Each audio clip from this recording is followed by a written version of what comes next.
I'm Jim Golden, a photographer based in Portland, Oregon, and a Simpson strong tie fan.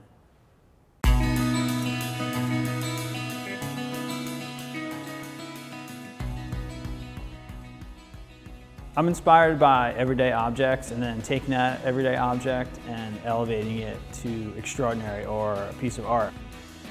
I feel like there's so much stuff that we see and walk by every day that we just take for granted, but a lot of those objects are beautiful as well as functional. I was stoked to get the call from Simpson. I was hoping that they were thinking what I was thinking, and that we were going to make a beautiful image of some Simpson products.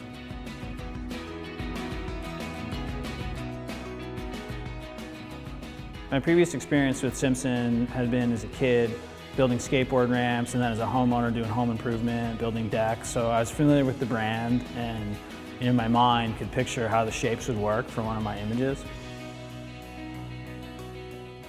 Having used Simpson products in the past and having a great experience, I was genuinely stoked to be able to make an image for a brand that I really believed in.